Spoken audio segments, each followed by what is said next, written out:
इतके हाल आपल्या लेकराचे होतील तुम्ही जर सावध नाही राहिला तर. तुम्ही पक्षाचं काम अवश्य करावं, पण आधी जातीच्या लेकराला आरक्षण मिळवून देण्याची जबाबदारी तुमची आहे. त्याला आयुष्यभर उठणार नाही एवढं देण्याची जबाबदारी तुमची सगळ्यांची. आणि ते जर मिळवलेलं कोणी टिकून देणार नसलं, एक जीवन सगळ्यांनी एकजूट होऊन उठणं सुद्धा तेवढं सरकारच्या विरोधात गरजेचं. खरंच मी पुन्हा पुन्हा सांगतो की मी आपल्या गावात सहज आलो, पण किमान मराठा समाज जागा आहे याचा मला आनंद वाटला. नसता आमचा संघर्ष विनाकारण वायाला जातो. आम्ही ताकद लावून लढायचं आणि तुम्ही सावध राहायचं. आता काल प्रमाणपत्र रद्द केले, त्यांना एक कट रचला होता, संभ्रम निर्माण करायचा होता. त्यांचं असं डोकं होतं 58 लाख नोंदी सापडल्या. आता त्या जर मराठ्यात दिल्या तर मराठी सुधारणार, त्याचे प्रमाणपत्र जर दिले तर. त्यांचा दुसरा प्लॅन होता पश्चिम महाराष्ट्रातला सातारा संस्थांचा आणि कोल्हापूर संस्थांचं गॅजेटियर द्यायचं नाही. आणि काल एका दिवसात हे सगळे डाव सरकारचे मराठ्याने हाणून पाडले एकाच दिवसात. काल 58 लाख नोंदी पण घेणार आहे. ज्यावेळी सांगतो सरकार नाही, सरकारच्या आयचा नवरा येऊ दे तरी मी आरक्षण पुढे घ्या, कारण त्याच्यात हित माझ्या समाजाच्या लेकराचं, या पुढे बसलेल्या लेकराचं वाटलं न होऊ देण्याची जबाबदारी तुमची, माझी, आपली सगळ्यांची. त्या सरकारची तिकडे काढी लागू द्या, पण तुमच्या लेकरा बाळाच्या नदीवर जर कोणी पाय देणार असतं ना, त्याचा पाय मोडून टाकायची ताकद माझ्याकडे ठेवावी लागेल. किती दिवस आम्ही एकट्यानंच किती दिवस सहन करायचं? काही कारण पण नाहीये. सगळीकडून आलं की मराठ्यांवरती संकट येत. का मत लागतात का मराठ्यांचे? मराठ्यांचे पोरं जर अधिकारी झाले, पोरग PSI झालं, बघायचे नाही का अधिकारी म्हणून आमचे पोरं? मग दुसऱ्याच्या दारात जाऊन बसायला तसं आहे, काम करा म्हणून. तुमचे पोरग पोरगी जर अधिकारी झाले ना, तुमच्या सगळ्यात मोठा जीवनातला आनंद आपल्यात येईल. लेकर लोकांकडे काम करायचं आणि तुम्ही फुगीरीच जगायला. पाटील आपले फुगीर जाऊन यायचे सगळे. पाटील म्हणलं की फुग देव लगेच 50 कपच्या असा म्हणतो. मुतपीन म्हणा तिकडे काय आपण त्याला कोणाला झालं वाटलं आपलं सगळं ह्या मोठ्यापणा.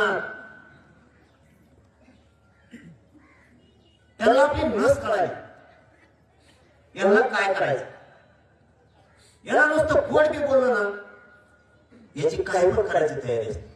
आता ते बंद करायचं, बस झालं. त्या कुणी पाटील म्हणला तरी म्हणायचं चहा पाहिजे, चहा प्यासाठी म्हणलं दिसतं. हे बंद करा. माया दयामुळे आपला समाज संपायला लागला. सरकारने प्युअर गेम टाकल्यात मराठ्यांवर. मी आहे ना, त्याची काळजी नाही करायची.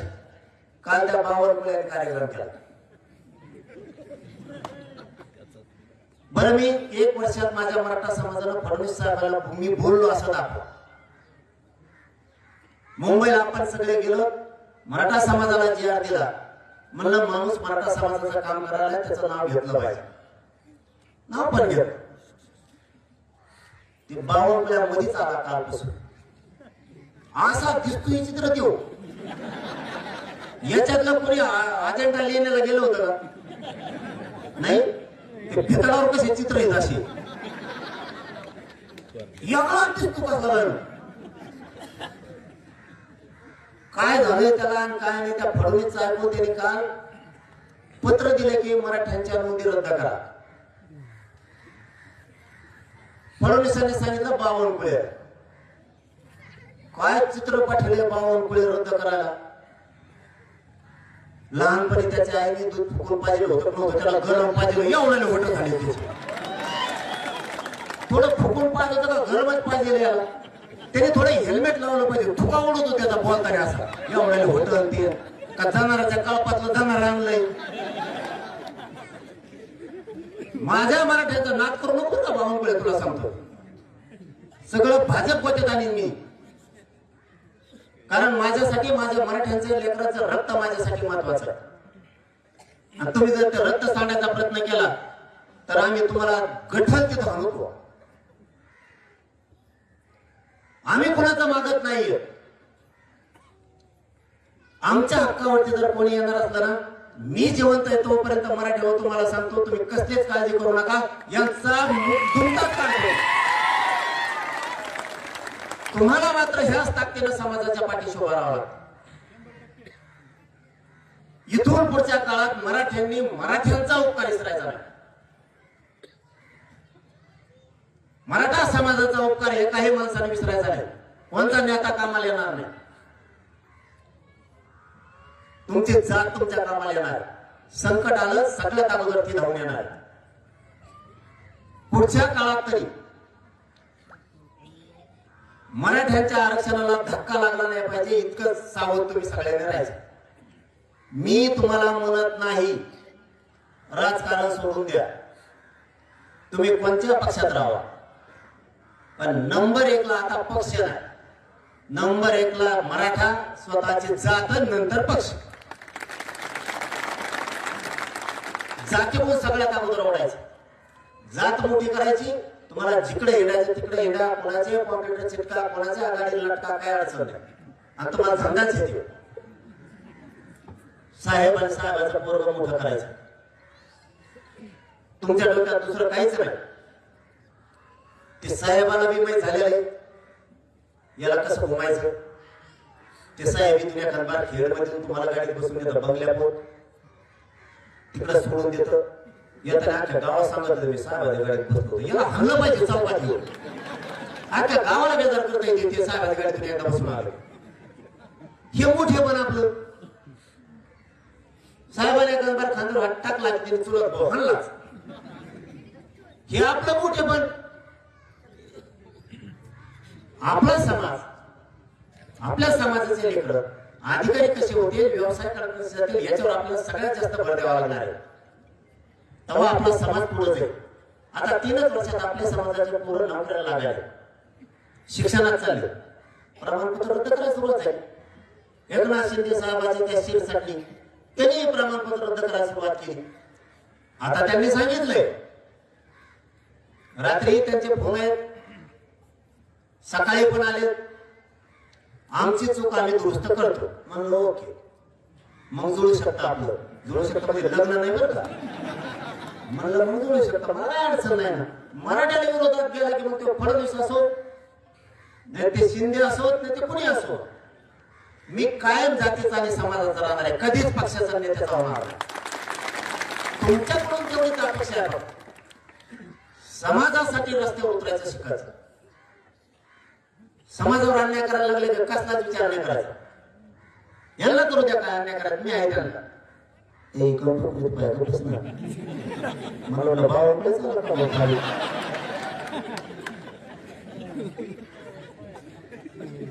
त्याचं तर खरंच गेमच करणार. त्याच्यामुळे फडणवीसला अडचणी देणार नसता. मग एक काम करायचं, एकनाथ शिंदे साहेबांच्या सगळ्या जिल्हा प्रमुखानं मराठ्याच्या, एकनाथ शिंदे साहेबांच्या सगळ्या खासदार आमदारांना, एकनाथ शिंदे साहेबांच्या मराठ्याच्या सगळ्या मंत्र्यांना शिंदे साहेबाला फोन करून सांगायचं, ज्या चुका झाल्या त्या दुरुस्त करा. मग जर मी बोललो तर मग मला बोल. फडणवीस साहेबांच्या सगळ्या जिल्हा प्रमुखांना मराठ्याच्या, फडणवीस साहेबांच्या भाजपच्या आमदारांना, मराठ्याच्या खासदारांना, मंत्र्यांना फडणवीस साहेबाला फोन करून सांगायचं, ज्या चुका झाल्या त्या दुरुस्त करा. जर फडणवीस साहेबाला बोललो तर मग मला बोला. पण जात संकटाला आल्यावर मी गप्प बसायचं का? आपल्याकडून नाही होऊ शकत. मग आपल्या तोंडाला काय हे शब्द, मग ती भरोसा. आणि तुम्हाला वाईट वाटत असेल, पण त्याला माहीत भाषा कळती, मला तीच भाषा बोलून द्या. 1 वर्षभर मला शाने भेटले होते, 10-12 शाने माणसं आपल्या. ते म्हणले तुम्ही काय करा आता, थोडं बोलताना लय वाईट नाही बोलायचं. गेलं मग वर्ष वाया. वाईट बोललो नाही, त्याने केलं नोंदी रद्द करायचो. मी बी म्हणलो नको शाण्या माणसाचं ऐकलं पाहिजे. व्यासपीठाचे मागचे उत्तर नाही, गप्प बोलायचं. मी पण शाण्या माणसाचं ऐकलं. आपल्यावरचे संस्कार आहेत की 4 शाण्या माणसाचं सांगितलं तर आपण ऐकलं पाहिजे. मला ऐकलं आहे म्हणजे तर नको जास्त बोलायचं. त्यांनी मराठा समाजाच्या 58 लाखाच्या नोंदीच कमी करायला सुरुवात केली. ती अशी ठेकल नाही. आपण जसं पूर्वीच मराठा होतो, जो मराठा म्हणून आपण आंदोलनात उतरलो, त्याच विचारानं आपल्याला राहावं लागणार. आपण थोडाही बदल आपल्यात केला, मराठा समाजाला भोग भोगायला लागला. म्हणून तुमच्यातली जी कट्टरता आहे ती थोडीही कमी होऊ देऊ नका. तुमच्यातली एकजूट थोडीही कमी होऊ देऊ नका. तुमच्यावर अन्याय झाला की मी आहे शब्द आहे आपला खेळगावात. महाराष्ट्रातल्या मराठ्याला तुम्हाला केसाला बी धक्का लागू देणार, पण जूट मात्र मराठ्यांसारखी ठेवायची. राजकीय नेत्याचं ऐकून आपल्यात फुटफुट द्यायचे नाही. राजकीय नेत्याचं ऐकायचं तुमचे मत आहेत त्या दिवशी. मधल्या काळात समाजाचंच काम करायचं, समाजच मोठं करायचं काम करायचं. आता 29 ऑगस्टला आपण आंतरवालीला आंदोलन ठेवलं. सगळे येणार ना? एक बी नाही यायला पाहिजे घरी.